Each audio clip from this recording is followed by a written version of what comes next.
Hello guys, hello Sagittarius, welcome dito sa aking channel, Kapalaran 888, welcome guys. Alamin natin ang weekly tarot reading mo. Okay, first card is competition, Sagittarius. Oh, sorry. Gusto nilang tumalon. Sagittarius. Oops, sorry. Okay, oops. Tumatalon yung baraha mo. Okay, Sagi. First card natin is competition. Second is gratitude. Unicorn, invite, serendipity. Nakikita ko sir dito na posibleng napapaligiran ka ng competition. May business ka ba or pwedeng empleyado ka? Kinaiinggitan ka ng mga katrabaho mo? Or pwedeng business to, maraming gumagaya sa'yo. Or pwedeng maraming gustong palitan ka. Parang gano'n. Comment down below. Sinasabi ng baraha dito na kailangan maging matatag, kailangan maging courageous, kailangan maging confident na kaya mo silang i-beat, kaya mo silang i-overcome, kaya mo silang pataubin. Okay, so itong competition na to is nakikita ko sa kapaligiran mo, and mag-iingat ka sa katrabaho mo. Kung may katrabaho ka na feeling mo naiinggit sa'yo, yung parang lahat ng ginagawa mo is nakikipag-compete, mag-iingat ka. Okay? It's a warning sa'yo to. Warning to sa'yo this week, or even everyday siya, na kailangan mong maging mapagmatsyag. Okay? Kasi sa panahon ngayon, lalo na sa Year of the Snake 2025, maraming magta-trader, maraming kaibigan na magsisiraan, maraming tiwala na masisira. So, ingat-ingat ka. Huwag kang magtitiwala ng sobra-sobra. And dito, sinasabi na huwag mong ibibigay lahat ng tiwala mo sa isang tao, kahit nga karelasyon. Okay? Anino mo lang ang hindi mangiiwan sa'yo. And God. Okay? Okay. Next is, sinasabi ng baraha na kailangan mong maging grateful sa lahat ng blessings, lahat ng pagpapala, lahat ng nangyayari sa buhay mo. And itong unicorn na to, sinasabi na kailangan mong i-welcome lahat ng pagbabago sa buhay mo. Kailangan mong i-welcome lahat ng nangyayari sa buhay mo. Maganda man yan or hindi maganda, i-welcome mo yan. Okay? Kasi part ng pagkatao mo yan, part ng journey mo yan, part ng purpose mo yan dito sa mundo. Okay?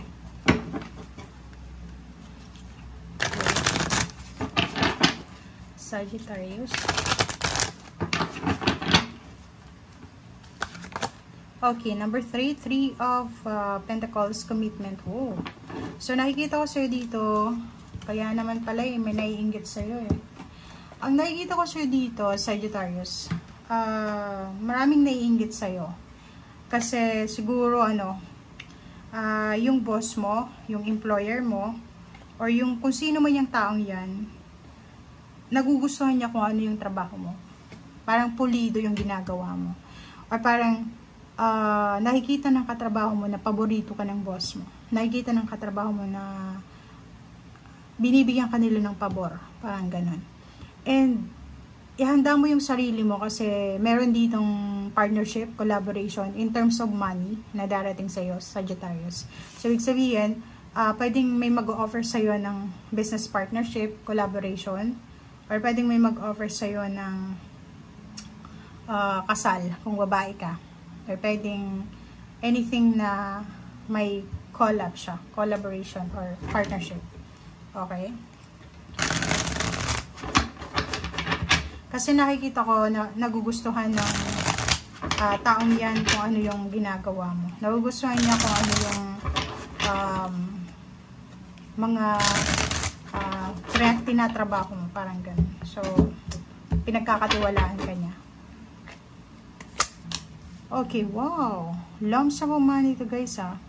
So, nakikita ko sir dito na posibleng makatanggap ka ng isang 1,000 ba yan? 10,000? 1 million? Malaking pera to eh.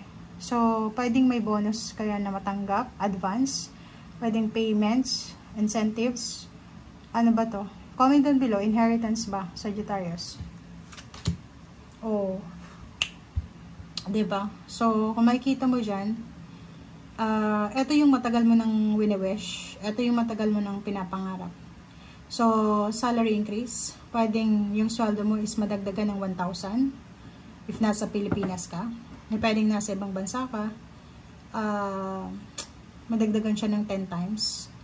And isa yun sa posibleng minamanifest mo. Or pwedeng ang nakikita natin dito sa itong promotion na to or itong partnership. Pwedeng yung partnership na ino-offer sa'yo na matagal mo nang minamanifest ay siya yung darating sa'yo ngayon. Okay? Comment down below. Oh, puro money. Ang galing naman, oh. So, tingnan mo to, Sagittarius. Completion, achievements. Pwedeng may contract, finish contract na dito. Pwedeng isa kang seaman or isa kang OFW na kaya nasa ibang bansa ka or pwedeng nasa Pilipinas. Nakikita natin dito na may matatapos. It's either matatapos kang kontrata, projects, matatapos kang plano, engineer ka ba, or anumang profession meron ka. Nakikita natin dito na mahahawakan mo yung perang yan after na matapos mo to, after ng finish contract or after ng ma-finish mo yung projects na yan or ma-complete or ma-achieve mo kung ano man yan na achievements na nakikita natin dito. Okay.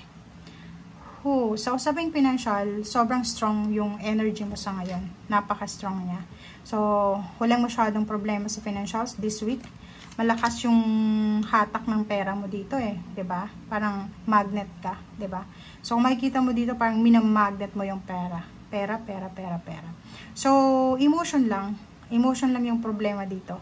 Kaya ka pala kinaiinggitan eh. So nakikita ko sir dito, ang daming opportunities na parating sa especially 2025. So itong 8 of Cups, be courageous, be strong.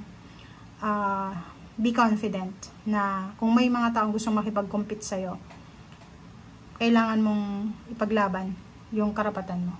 Huwag kang papayag na yung promotion mo is may bigay sa ibang tao. Huwag kang papayag na yung slot na para sa'yo is ibigay sa ibang tao. Parang gano'n. So, nakikita ko sa'yo dito, dalawang steps ang pwede mong gawin. It's either ipaglaban yung karapatan mo or pwedeng i-ignore mo na lang or i-abandon naman na lang. Ikaw ang masusunod dyan. Okay? So, sa usaping pamilya, nakikita ko na may iba na magsa-celebrate ng wedding anniversaries, monthsaries, or anything siya.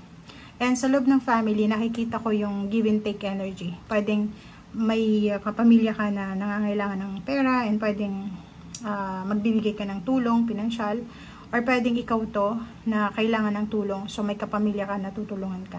Nakikita ko dito yung nag-iipon ng pera para sa pagpapatayo ng bahay. May hihingi ng tulong pinansyal para sa isang solusyon. Parang may kailangan solusyonan. Like nasira yung bubong, like for example sa bahay, nasira yung bubong, or pwedeng may kailangan i-celebrate or may kailangan na gastusan. So posibleng may hihingi sa'yo ng financial. Or pwedeng ikaw yung mag-offer niyan. Okay? So, nakikita natin dito na mabilis yung linggong ito para sa'yo. Napakabilis. Maraming pangyayari sa buhay mo na posibleng mabilis na mangyayari. Like for example, yung reconciliation, money, para kang money magnet or emotional magnet. Lahat ng gusto mong i-magnet yan, ganyan. Mamamagnet mo. Okay? So, thank you guys. Bye!